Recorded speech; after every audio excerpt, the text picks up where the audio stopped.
Hi friends, তোমরা সবাই কেমন আছো? তো আজকে তোমাদের সামনে এই ফ্যানটা চলছে না, সেটা রিপেয়ারিং করে দেখাবো। এটায় কী প্রবলেম হয়েছে, ছোটোখাটো যদি প্রবলেম হয় তোমরা নিজেরাই বাড়িতে রিপেয়ারিং করতে পারবে। আর একটু ভিডিওটা লম্বা হতে পারে, যার কারণে তোমরা ভালোভাবে জিনিসটা শিখতে পারবে। তো চলো, তোমাদের সামনে ফ্যানটা আমি রিপেয়ারিং করে দেখাচ্ছি, তোমরা ভালোভাবে দেখে নেবে। তো ফ্যানটা একদমই চলছে না। তো প্রথমে আমি চেক করে চলছে না, তো এটা খুলে নিই। প্রথমে নিচের সাইডটা খুলেছি, যেটা যেখানে রেগুলেটর সিস্টেম রয়েছে। আগে এখানে দেখে নেবো যে এখানে লাইনটা আসছে কিনা বা এখান দিয়ে প্রবলেম কিনা।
এখানে কানেকশানটা খুলে নিই।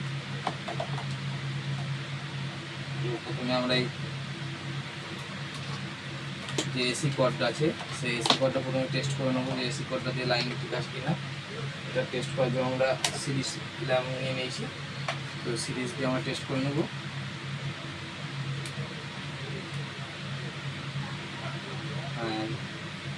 ঠিক আছে, আমাদের এসি কর্ড ঠিক আছে, এসি কর্ডের কোনো প্রবলেম নেই। তো এখানে রেগুলেটরটা লাগানো আছে, তোমরা দেখতে পাচ্ছ। এই রেগুলেটরটার প্রবলেম আছে কিনা সেটা আমরা চেক করে নেবো একবার।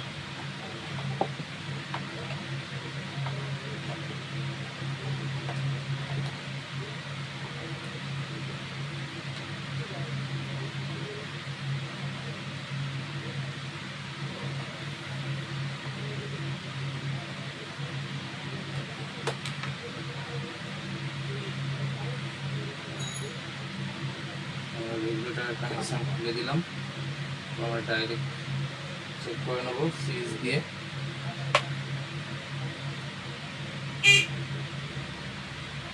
না, এখানে কিছু হচ্ছে না, তাহলে উপরের প্রবলেম, মানে মোটরের প্রবলেম আছে। সেটা মোটরের প্রবলেমটা দেখতে হবে। এখানে কিছু নিচ্ছে না, প্রবলেম এখানে নেই। তো সিরিজ ল্যাম্প দিয়ে টেস্ট করার কারণ এটাই যে যদি কোনো জায়গায় কোনো শর্ট সার্কিট থাকে, সেটার ক্ষেত্রে কোনো ফ্লাশিং বা ব্লাস্ট হবে না, সেফলিভাবে জিনিসটা চলবে।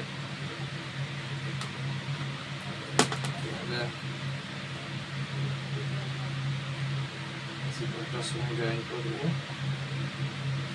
যেহেতু এখানে প্রবলেম নেই, তো এখানে কাজটা আমরা ফিনিশিং করে একদম তারপরেই দিক পেয়ে যাবো। এটাও লুজ আছে, এটাও টাইট দিয়ে দিতে হবে একটু। ধৈর্য ধরে দেবে, একটু ভিডিওটা লম্বা হতে পারে কিন্তু কাজে লাগবে।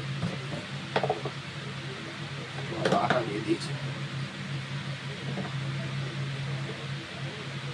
দিয়ে দিয়েছে, কিছু করার নেই, কিছু করা যাবে না। তো এখান থেকে যদি এভাবে প্লাস্টিক জড়িয়ে রেখে দিয়েছিল, তো আমরা ভালোভাবে এটা টাইপিং করে দেবো।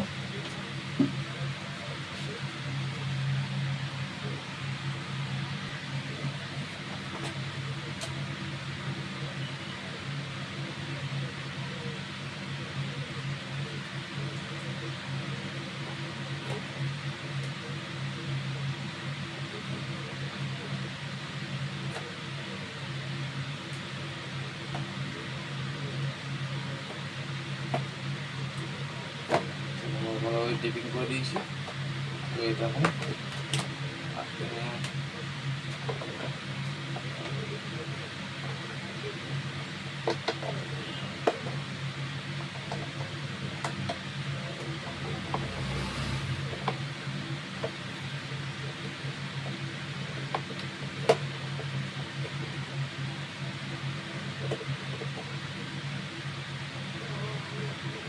সময় ফ্যানটা রিপেয়ারিং করার জন্য সিরিজ লাইনের ব্যবহার করবে।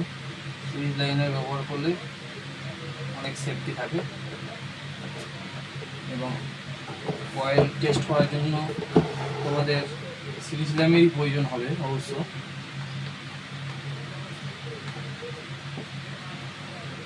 আমরা ব্যাক সাইডটা খুলে নিই।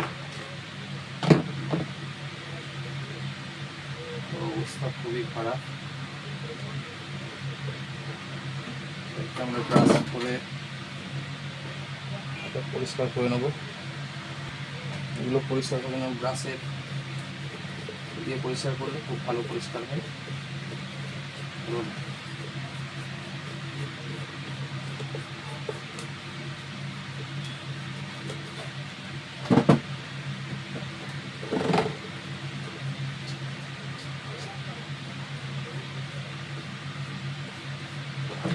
করে নিয়েছি, এবার কয়েলটা টেস্ট করে নেবো।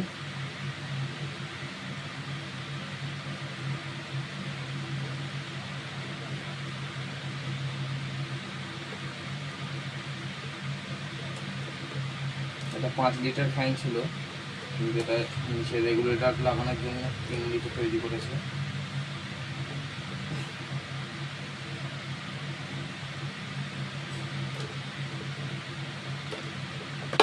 আমি 3 লিটার আমরা টেস্ট করে নেবো।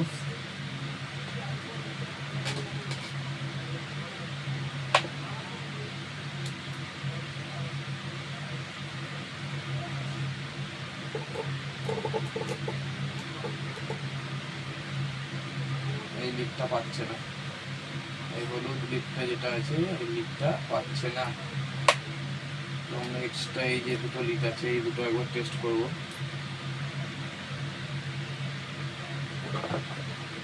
দুটো লিক আসছে কিনা।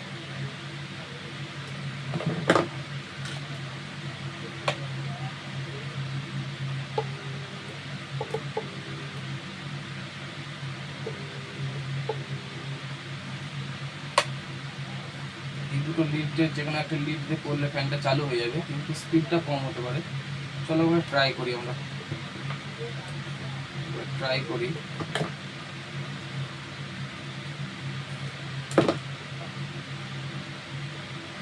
কালারে কালারে মেলছে, সাদায় সাদা, রেডে রেড। তো এই হলুদটার জায়গায় আমরা ব্লুটা দিয়ে দিলাম।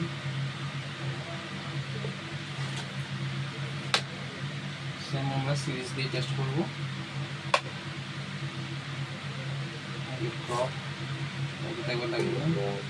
ফ্যানটা চালু হয়ে গেছে, কিন্তু স্পিডটা একটু কম হতে পারে, স্পিডটা কম হতে পারে। আমাদের ফ্যান চালু হয়ে গেছে। এটা আমরা ডাইরেক্ট দিয়ে দেখি, ডাইরেক্ট দিয়ে দেখি।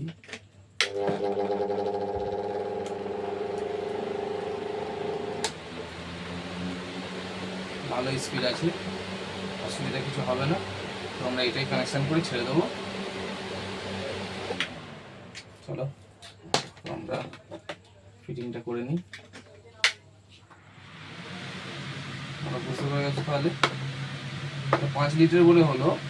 যদি 3 লিটার হতো তাহলে আমাদের কয়েলটা খুলে আমাদের নতুন করে আবার লিডটা খুলতে হতো। 5 লিটার বলে এটা সাকসেসটা হয়ে গেল।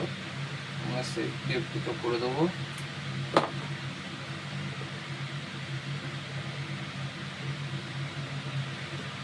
কানেকশন ভালো করে দিন।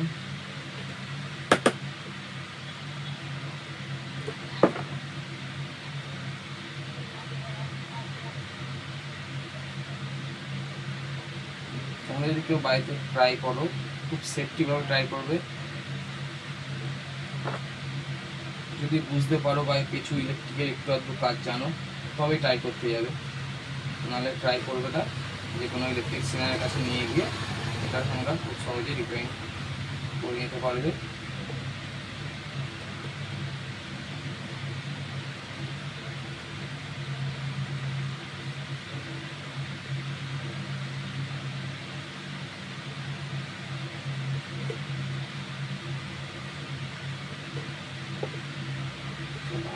কমপ্লিট হয়ে গেছে। আমরা এবার এটা এখানে স্ক্রু দিয়ে আনি।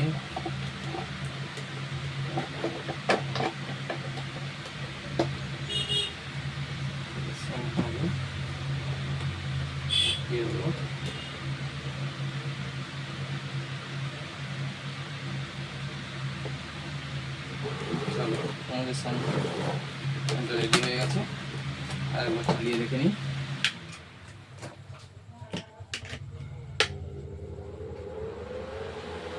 রেডি হয়ে গেছে।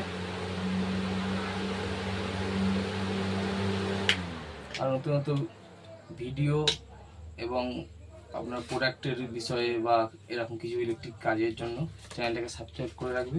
তোমরা নতুন নতুন অনেক কিছু শিখতে পারবে।